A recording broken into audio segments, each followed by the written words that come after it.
Yummy! That's French toast. Oh, wait a minute. It's too thick to be French toast. It's actually apple stuffed French toast. It's really yummy and it's really simple to make.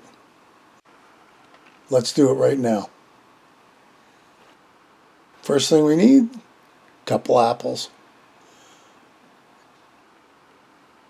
And this is my daughter's apple peeler.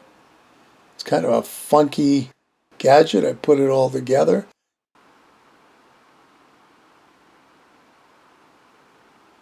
Gotta watch it because it's got the spiky things there for the apple, which we're carefully gonna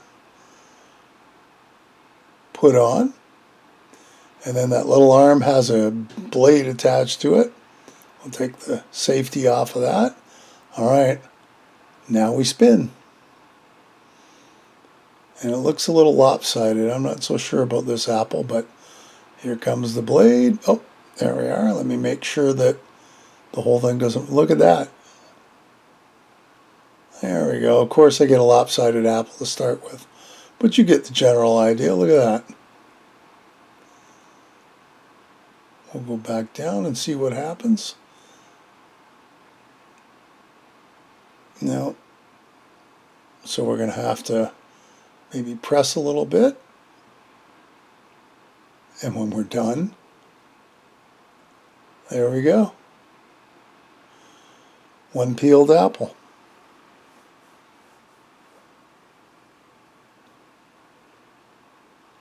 Not bad. Put that over and we'll pull out the other one. This one works so much easier.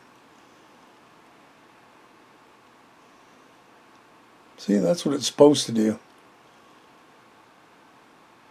30 seconds and you get yourself a nice peeled apple.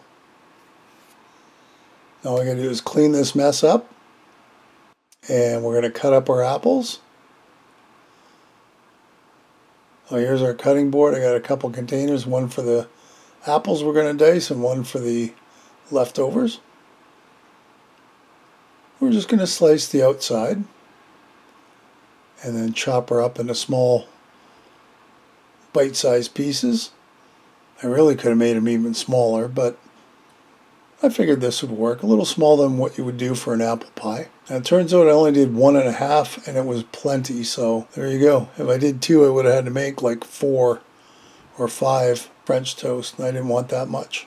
Our apples are done, so we've got to gussy them up. So into a pot goes a tablespoon of butter. And the one thing I would do next time is I'd put 2 more tablespoons of butter, and that was not enough butter. So get her all nice and melted, and now this is 1 tablespoon of real syrup. So I don't know how well it would work with the fake stuff, but if that's all you got, give it a try. And into that mixture goes our apples. Stir it around and get them all coated in the butter and syrup as best we can. Next up, tablespoon of flour and a good teaspoon of cinnamon. I mean, to your taste, right? That was lots. This is also a half teaspoon of nutmeg. And then we're going to mix all that around. See how it's nice and coated? The one thing I found with cinnamon is you don't need a ton. It's a strong spice and a little goes a long way. All right, bread. A non-cut loaf of bread, suitable size, out of the wrapper, and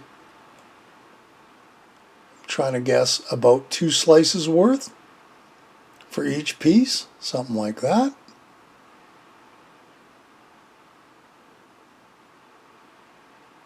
And because there's only 2 of us, I'm only making 3 pieces of stuffed French toast. So we've cut them. The rest I'll use in, snacks and stuff. Now we've got to make the pocket to put the stuffed apples in. Ever so carefully, Actually, this worked out really nice. It wasn't nearly as hard as I thought it was going to be. Just be careful you don't poke holes in the bottom.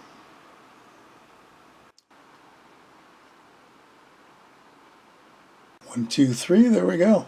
Geez, that was easy. We'll put the bread away. Our apples have been cooking for, well, you want to give them 8 to 10 minutes so they soften up. I need a little more liquid in that, and that's why I said with the extra butter.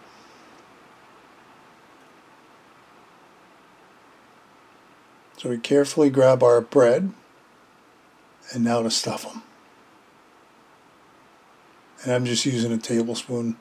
I have no idea how much we're going to use.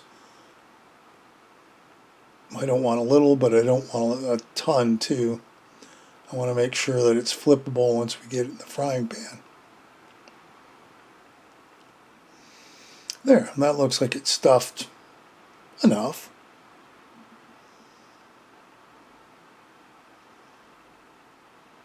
Okay, make sure she'll close. That looks good. On to number 2.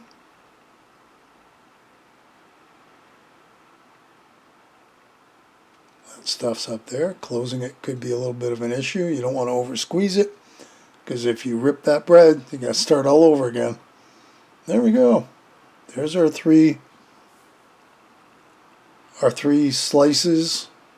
pieces of French toast ready to go. Need our egg mixture. Now this would actually have done 4 slices. So 2 eggs.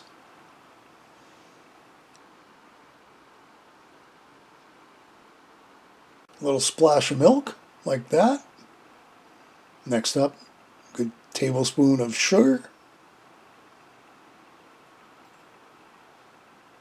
And just a splash of vanilla. And of course cinnamon. I don't know how much is there. Half a teaspoon. And now we mix. Now the thing with cinnamon is, if you don't get enough, don't worry about it. You can always add more later. So when you get to the last couple pieces, sometimes there just isn't enough cinnamon. So over we go with our bread and mixture. Our frying pan's heated up. So here's our eggs, and here's our soon-to-be French toast stuffed with apples. There, you want to give it a good soak and into the frying pan. Now they soaked a lot better than I thought they were going to. I was concerned they might fall apart. So there's 2 in the pan. And there's our third, just like that. Now it is going to take a little longer for them to brown up on the bottom, about 5 minutes. You're going to want to watch them. You see how dark that is. They smell good at this point, so I know we're on the right track. And you might want to, if you want, it's optional. I didn't do it, but you could put a little bit of butter down before you cook them. So here we are, another 5 minutes on the other side, and I think we're good. Look at that. I think we're good to go. 2 for me and 1 for Abby. And that's the leftover apples that were still in the pot from us stuffing them. That looks fantastic. Now the 1 French toast, we're putting sugar cinnamon. Yummy. And then on the other one, we're going to put some syrup. Just like that. My personal preference was definitely the syrup. And there you have it. Apple stuffed French toast. Hey, another great recipe. I hope you'll give it a try. Leave me a comment below, one way or the other. Listen, if you haven't subscribed, hit the subscribe button and hit the bell, because that'll tell you the next time I upload a video. Feel free to share this and any of my other videos. And thanks for stopping by and watching. We'll see you next time. Bye-bye.